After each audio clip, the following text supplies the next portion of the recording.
vend e zgjedh që të përfaqësojë interesat e tua, jo që ta përdori atë platformë si trampolinë politike për të përftuar diçka nga krau tjetër. Kështu që për mua është gjë shumë pozitive që nuk po përdoren këto kanale zyrtare dhe që zoti Ali Mehmeti, me që e përmendë konkretisht, e ndan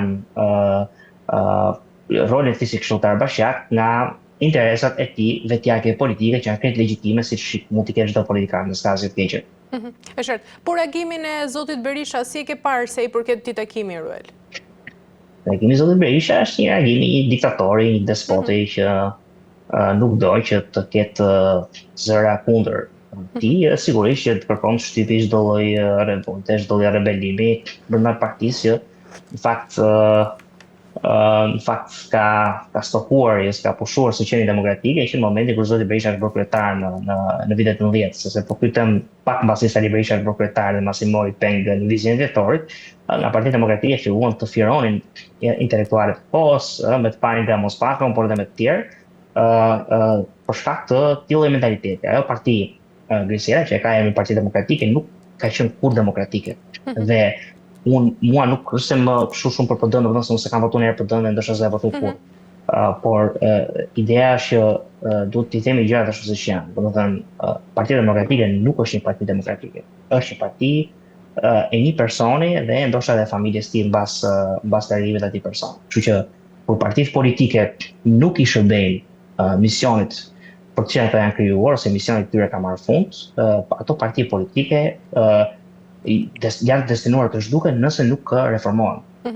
Mendon Urel se duhet pra tashmë ka ardhur koha që një lider i ri, një emër i ri të drejtojë Partinë Demokratike, pra opozitën, duke parë edhe zhvillimet që ndodhen, pra humbjet në zgjedhjet e 11 majit, por edhe humbjet që ndodhen në zgjedhjet lokale, pra që nuk kishte pjesëmarrje, por edhe protestat që zoti Berisha organizoi kohët e fundit, ku pjesëmarrja ishte shumë e vogël, pra duket sikur ka një braktisje brenda asaj partie. Shikoj, në fakt ishtrove dy pyetje, unë po nis me të parën. Po në fakt nuk është tani, po është në 2013. Që në 2013 Partia Demokratike duhet kishte një lider të ri. Zoti Basha në një farë mënyrë u bë lideri de jure, por de facto ne di mjaft mirë që zoti Berisha ishte kryetari real i Partisë Demokratike. Kjo vetë sipas fjalëve të zotit Basha që në momentin kur filloi gjithë zallamahia vulës në vitin 2022 filloi fort. Zoti Berisha, zoti tha se unë s'kam qenë kryetar se nuk linte ai domethënë. Ai ishte mbi mua në çdo vendim. Hija Saliut. Megjithatë, koha që PD-ja të zgjidhte një elitë e re politike ka kaluar me kohën më pak, thënë kjo asnjëherë nuk është vonë për të bërë diçka. Domethënë më mirë vonë se sa kurrë. Domethënë në vitin 2013 kishte bërë kjo punë, tani këta po kërkojnë ta bëjnë tani pas 12 vitesh. Me gjasa një lëvizje që sigurisht mund mos ketë sukses për shumë arsye dhe ne mund të diskutojmë pak më vonë. Nga ana tjetër pyetja që ti shtrove ka të bëjë me faktin që këto protestat që po mbahen para kryeministrisë ka shumë pak njerëz, pra nuk janë protesta të një opozite që frymëzon. Ne kemi parë protestat të opozitave që frymëzojnë, që protestat e zotit Berisha, protestat nanoik në vitet 2004-2005 pak para zgjedhjeve, që protestat e zotit Rama në vitin 2009 për hap kutit ose largohu, protestën 20 janar në vitin 2011, pra këto janë protesta që kanë frymëzuar, se ishin protesta me njerëz. Pra njerëz kanë vajtur në këto protesta sepse kanë besuar në ndryshimin. Të njerëzit që sot shkojnë këto protestat e Partisë Demokratike janë njerëz ose fare pranë oborrit të Partisë Demokratike, ose nga ato militantë të thekur që domethënë nuk kemi çfarë të themi, kanë drejtën e tyre, por që sigurisht jetojnë një botë komplet paralele. Mungesa e njerëzve tregon atë që ne kemi folur gjatë kësaj bisede, që është një opozitë që nuk frymëzon valla, nuk i nxjerr njerëzit. Qartë. Mirë, el kalojmë tek një tjetër çështje. Janë 4 prokurorët garues, pra Braho, Xholi, Musabelliu dhe Gokaj brenda të së njëjtës ditë pritet të intervistohen dhe të votohen në monitorim absolut ndërkombëtar. Sigurisht ndërkohë që mandati i kreut aktual të SPAK, pra i Altin Dumanit, mbyllet më datën 18 dhjetor. Pyetja lind sepse politika së fundmi po e lexon të gjithë të garë si një tmerr po i shuaj unë, sepse ka frikë nga këta emra konkret apo ka frikë edhe nga precedenti, pra që SPAK tashmë mund të prodhoj edhe lider që nuk mund t'i kontrolloj dot më askush në Tiranë. Shiko, unë mendoj që ulmi i frikës së politikanëve shqiptar ka kapur në një farë mënyre ose e ka gjetur veten me zotin Dumani, sepse zoti Altin Dumani ka bërë arrestime më të bujshme, pa precedenta gjatë qeverisë së SPAK-ut nga ana e tij. Kjo në një kontrast të thellë nga zoti Arben Kraj, që ishte shefi i parë i SPAK-ut, shefi i parë atij, i cili nuk prodhoi rezultatet që ne do donim të shihnim në një shoqëri kaq të korruptuar si kjo jona. Këtu janë vjedhur para, domethënë pafund lekë të vjedhura nga njerëz në pushtet dhe nga obortarët e tyre. Megjithatë zoti Dumani në fakt ka bërë lëvizje shumë të mira. Kështu nuk e di nëse ai standardi i lartë i zotit Dumani do të mbahet nga cili do jetë shefi i SPAK-ut në vijim, por mendoj që politika shqiptare po shpreson që kandidati më i brisht, kandidati më fragjil, kandidati ndoshta më i komprometueshëm të zgjidhet shefi i SPAK-ut në mënyrë që politika në Shqipëri të bëjë atë që ka bërë gjithmonë, ta kontrollojë drejtsinë, të japi ure drejtësisë dhe ta paguajë drejtsinë për të mbyllur hesape dhe gjëra të këtij lloji. Kështu që presim të shohim.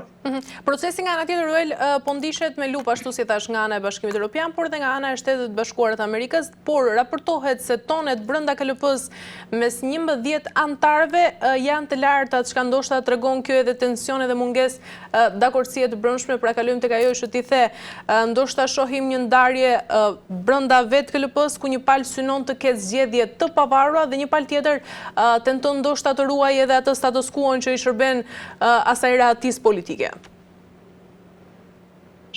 Nuk jam i sigurt që ka një status quo që i shërben rahatisë politike, sepse nëse do kishte një status quo, zoti Dumani nuk do kishte bërë lëvizjet që ka bërë. Domethënë nuk ka një status quo tani, sepse tani politikanët shqiptar nuk po flojnë gjumë rehat. Metaforikisht e them këtë gjë për të shpjeguar, për të nxjerrë faktin në dritë që SPAK-u realisht po tregojnë që nuk ka të paprekshëm. Kjo është perspektiva ime, mënyra se unë e shoh gjithë situatën. Ndërkohë, debatet në KLP janë debate mendoj normale midis kolegëve, profesionistëve.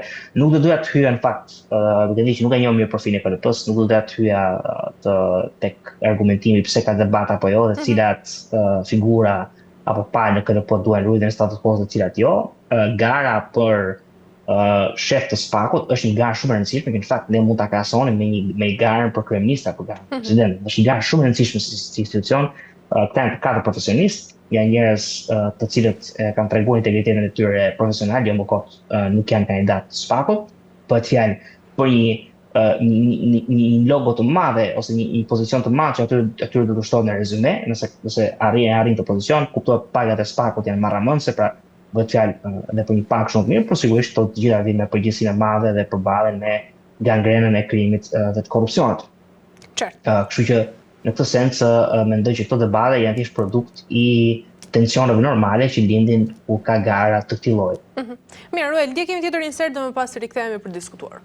Shqipëria po përballet me një valë të rritjes së dhunës dhe atentateve ku ngjarjet e fundit kanë tërhequr vëmendjen e publikut dhe institucioneve. Sipas të dhënave zyrtare, gjatë vitit 2025 janë regjistruar rreth 35 vrasje, nga të cilat disa konsiderohen atentate të organizuara.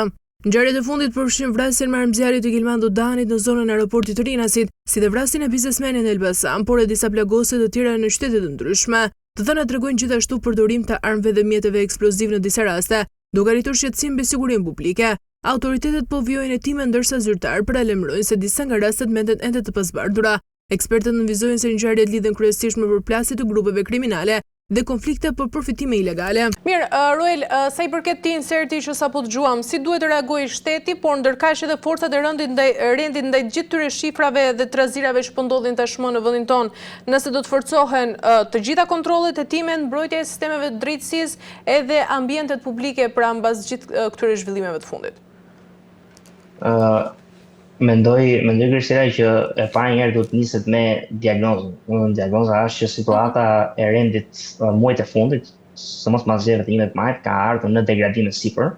Në një farë mënyrë nëse krimi u mobilizua për zgjedhje, siç ne dimë çfarë ndodh në Shqipëri, tani më mbas zgjedhjeve çdo gjë është hapur, të gjitha hesapet në një farë mënyrë janë tavolinë dhe krimi ka filluar të bëjë veprimet e veta, veprime që në fakt sigurisht cënojnë në sigurinë kombëtare. Do ne kemi një krim tani që është ka një farë mënyrë për masat terroriste. Nuk është më në një farë mënyrë për masat e bandave të vogla që po dasin njëra tjetrën, por të sigurisë kombëtare që realisht cënohet nga krimi organizuar. Dhe unë kam pas rastin të dëgjoj edhe një histori shumë interesante të një shqiptari